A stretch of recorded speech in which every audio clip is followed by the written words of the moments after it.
함께 기도드리겠습니다. 아버지 하나님, 오늘도 주의 자비와 긍휼을 덧입고 오직 주의 사랑에 매여 살고자 이 첫 시간 주 앞에 엎드립니다. 주께서 내게로 오라 말씀하셨으니 우리를 주의 품에 품어주시고 주의 날개 그늘 아래 거하게 하시며 주께서 산성과 방패와 피할 바위가 되어 주시는 그 은혜 가운데 살아갈 수 있도록 이 시간 우리를 말씀으로 성령으로 붙드시고 인도하시고 지도하시고 가르쳐 주시옵소서. 예수님 이름으로 기도합니다. 아멘. 오늘 우리에게 주시는 하나님 말씀은 신명기 25장 11절부터 19절까지의 말씀입니다. 신명기 25장 11절부터 19절까지의 말씀입니다. 신명기 25장 11절부터 19절까지 말씀을 제가 봉독해 드리겠습니다. 하나님의 말씀입니다. 두 사람이 서로 싸울 때에 한 사람의 아내가 그 치는 자의 손에서 그의 남편을 구하려 하여 가까이 가서 손을 벌려 그 사람의 음낭을 잡거든 너는 그 여인의 손을 찍어버릴 것이고 내 눈이 그를 불쌍히 여기지 말지니라. 너는 내 주머니에 두 종류의 저울추 곧 큰 것과 작은 것을 넣지 말 것이며 내 집에 두 종류의 돼 곧 큰 것과 작은 것을 두지 말 것이요 오직 온전하고 공정한 저울추를 두며 온전하고 공정한 되를 둘 것이라. 그리하면 내 하나님 여호와께서 내게 주시는 땅에서 내 날이 길리라. 이런 일들을 행하는 모든 자, 악을 행하는 모든 자는 내 하나님 여호와께 가증하니라. 너희는 애굽에서 나오는 길에 아말렉이 내게 행한 일을 기억하라. 곧 그들이 너를 길에서 만나 내가 피곤할 때에 내 뒤에 떨어진 약한 자들을 쳤고 하나님을 두려워하지 아니하였느니라. 그러므로 내 하나님 여호와께서 내게 기업으로 주어 차지하게 하시는 땅에서 내 하나님 여호와께서 사방에 있는 모든 적군으로부터 내게 안식을 주실 때에 너는 천하에서 아말렉에 대한 기억을 지워버리라. 너는 잊지 말지니라. 아멘. 오늘 말씀은 몇 가지 구체적인 사례들을 통해 탐내지 말라 하신 10계명 마지막 10번째 계명에 대해 결론지어 말씀을 하고 있습니다.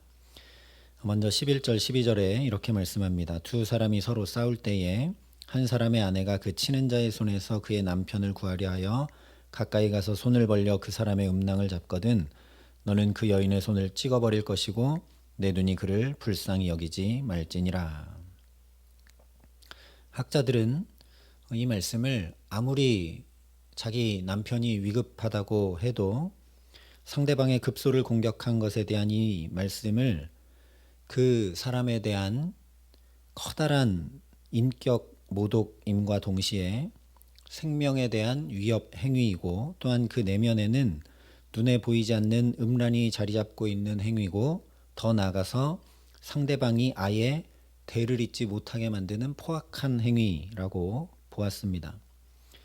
그러니 이 말씀은 다른 사람의 가장 치명적인 약점을 공격하지 말라는 말씀으로 우리가 이해할 수 있습니다. 잘 생각해 보면 몸이든 인격이든 삶이든 그 사람의 치명적인 어떤 약점을 드러내고 공격하는 것은 상대방을 완전히 무너뜨려 버리려 하는 중심이 그 마음속에 자리 잡고 있는 것이죠. 이런 것을 성경에서는 악한 눈이라고 표현을 하는데 고대 사회에서는 재물이 한정되어 있기 때문에 그것을 도둑질해서 가져가지 않는 한 내가 가질 방법이 없습니다. 지금이야 예를 들면 휴대전화도 공장에서 계속 똑같은 것들이 여러 개 찍어 나오기 때문에 내가 가지려면 다른 여러 가지 방법들이 있지만 고대 사회에서는 무언가 가지고 있는 사람에게서 그것을 내가 가져오지 않으면 방법이 없었던 것이죠. 하지만 도둑질하는 것은 명예를 굉장히 중시하던 고대 사회에서는 절대 행할 수 없는 행위였기 때문에 이 재물을 가지기 위해서 한 가지 할 수 있는 것은 바로 이 악한 눈을 뜨는 것이었습니다. 이것을 그냥 한마디로 하면 상대방이 제발 죽어 없어지기를 바라는 그런 마음을 계속 가지고 있는 것이 바로 악한 눈을 뜨는 것입니다. 다시 말하면 저거 내가 가지지 못할 바에야 아예 다 없애겠다라는 아주 포악한 마음이라는 것이죠. 그러니 이것은 열 번째 계명에서 말씀하는 그대로 이웃의 것을 탐내는 행위와 그대로 연결됩니다. 아담과 하와의 탐심은 하나님의 자리에 이렇게 오르려고 했던 것, 즉 하나님을 무너뜨려 버리고 내가 주인이 되어 살려고 했던 것임을 우리가 기억해 본다면, 상대방의 것을 내가 가져오는 것만 탐심이 아니라 다른 사람의 모든 것을 사라지게 하고 무너뜨리려고 하는 것 역시 탐심과 똑같다라는 겁니다. 그래서 이런 사람을 징계할 때 내 눈이 그를 불쌍히 여기지 말지니라 분명히 말씀합니다. 내 눈이 불쌍히 여기지 말라는 이 말씀은 신명기에 여러 번 등장을 합니다. 13장에 하나님을 섬기지 못하고 우상을 가서 섬기자고 꾀는 자, 19장에 계획과 목적을 가지고 다른 사람의 생명을 살인한 자에 대해서는 불쌍히 여기지 말라, 긍휼히 여기지 말라는 똑같은 표현으로 말씀합니다. 그래서 신명기에 나오는 이런 경우들을 보면 모두 다 너희 중에 악을 제하라 할 때 이 표현을 사용하여 말씀하셨습니다.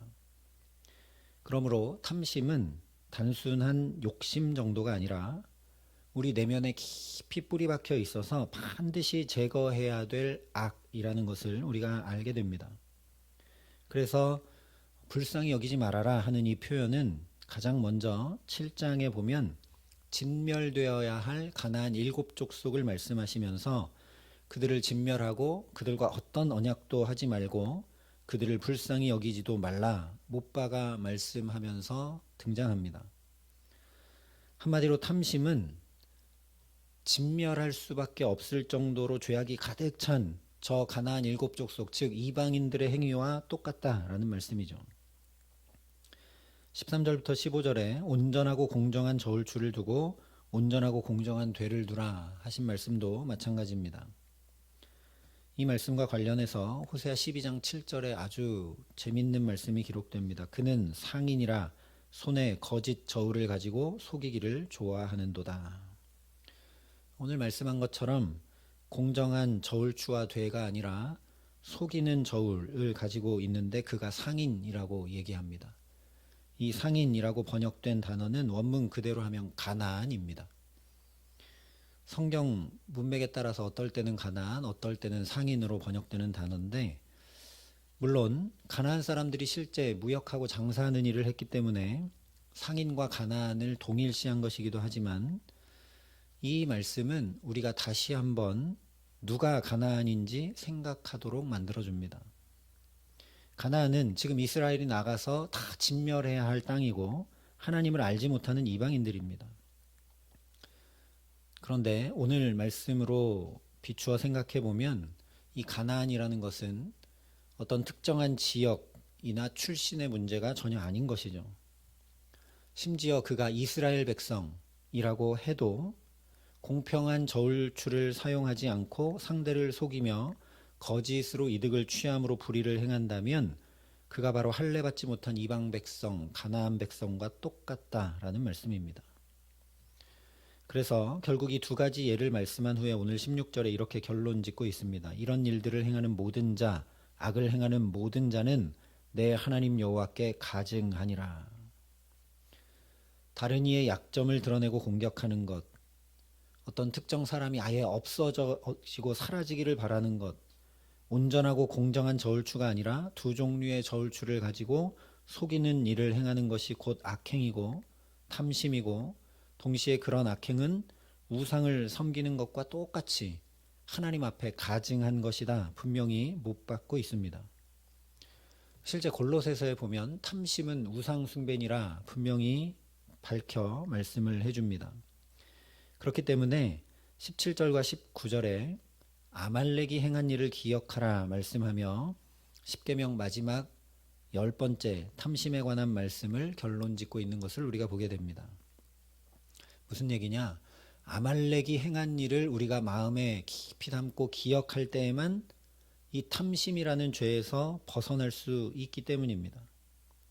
특별히 19절에 이렇게 말씀을 했습니다. 그러므로 내 하나님 여호와께서 내게 기업으로 주어 차지하게 하시는 땅에서 내 하나님 여호와께서 사방에 있는 모든 적군으로부터 내게 안식을 주실 때에 너는 천하에서 아말렉에 대한 기억을 지워버리라. 너는 잊지 말지니라. 물론 이 말씀은 아말렉을 진멸하여 없애라는 말씀이기도 하지만 그저 그 민족을 없애버려라 그런 얘기가 아닙니다. 이 아말렉과 같은 행위, 아말렉과 같은 마음 자체가 너희 안에 전혀 남아있지 않도록 다 없애라 이런 말씀입니다. 그래서 너희 기억조차 다 지워버려라 강력하게 말씀하고 있는 것이죠. 왜 이렇게까지 말씀하실까? 아말렉만 이스라엘을 괴롭혔던 것도 아닌데 왜 이렇게 아말렉은 아예 지워버려라 말씀하고 계시는가? 그 이유를 18절에 이렇게 말씀합니다. 곧 그들이 너를 길에서 만나 내가 피곤할 때에 내 뒤에 떨어진 약한 자들을 쳤고 하나님을 두려워하지 아니하였느니라. 여기 말씀한 대로 물론 아말렉은 좀 비열하게 정면에서 전쟁하자 뭐 이렇게 한 것도 아니고 또 이스라엘이 아말렉에 대해서 해를 끼친 것이 없음에도 불구하고 광야길을 힘겹게 걷고 있는 이스라엘의 뒤에 맨 뒤에 처진 약자들을 치며 괴롭혔습니다. 하지만 아말렉이 대표하고 극명히 드러내는 핵심은 거기에 있지 않습니다. 그렇게 말하면 애굽도, 암몬도, 모압도, 에돔도 다 이스라엘 약하고 어려울 때 괴롭혔던 민족들입니다. 그런데 아말렉을 말씀하시는 가장 중요한 이유가 뭐냐? 바로 18절 마지막에 하나님을 두려워하지 아니하였다는 데 있습니다. 하나님을 두려워할 줄 모르기 때문에 탐십, 즉 하나님을 버리는 우상 숭배의 죄악에 빠지게 된다는 말씀입니다. 아말렉이 그랬죠. 하나님을 두려워할 줄 몰랐기 때문에 아예 이스라엘이 사라져버리기를, 없어져버리기를 바라서 발람이라는 예언자를 불러다가 계속 저주하라고 시키지 않았습니까? 그게 안 통하니까 나중에 이스라엘 맨 끝에 연약한 자들을 치고 또 모압 여인들을 보내서 음행하게 만들어 버렸습니다.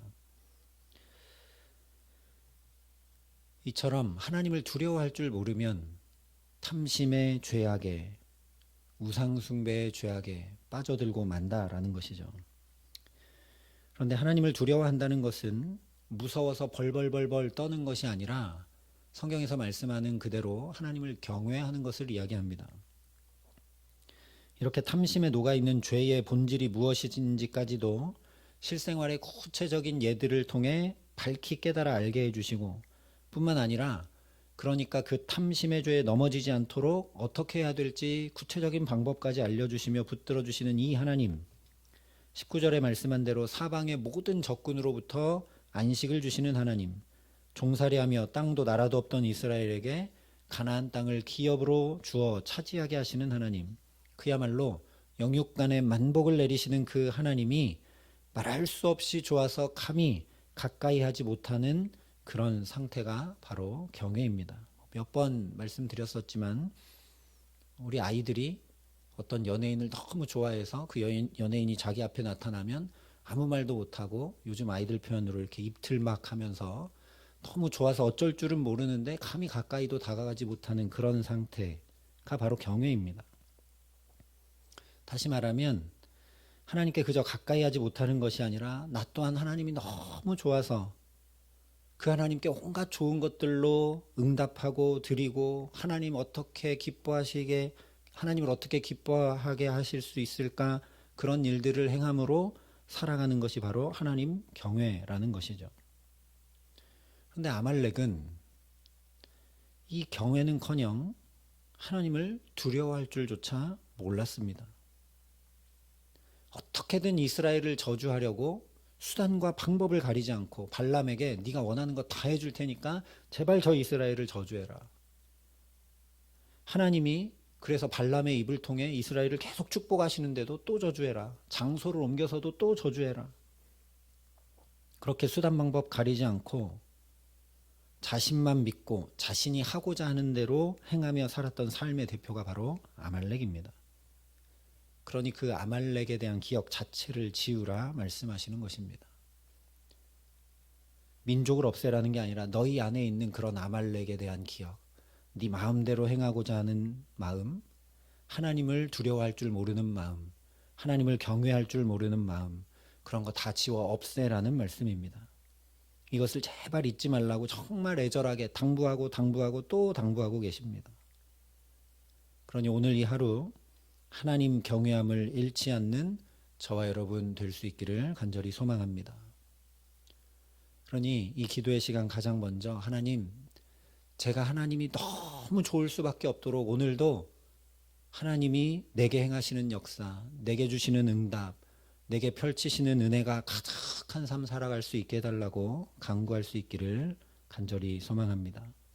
내가 원하고 바라고 행하고자 하는 대로 이루는 것이 결코 복이 아닌 것을 분명히 알고, 아말렉이 자기가 이루고자 했던 것을 열심히 하고 어떻게든 그걸 이뤄보려 했지만 결코 그것이 복이 되지 않았던 것처럼, 내가 이렇게 하면 잘 될 것 같고 이렇게 하면 복인 것 같지만 전혀 그렇지 않다라는 걸 우리가 분명히 알고 겸손히 주 앞에 엎드려 먼저 은혜를 구하며 살아가게 하시기를 간절히 기도합니다.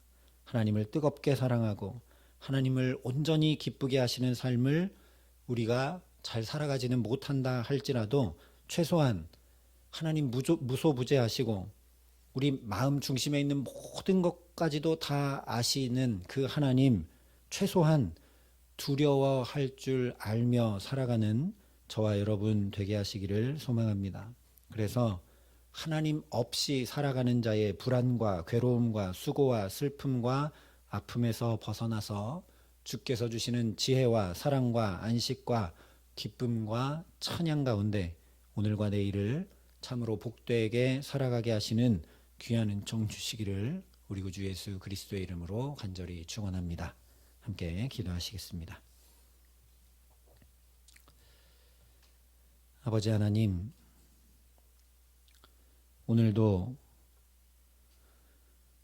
내가 원하는 대로, 내가 계획한 대로 살고자 하는 마음이 내 안에 가득함을 봅니다.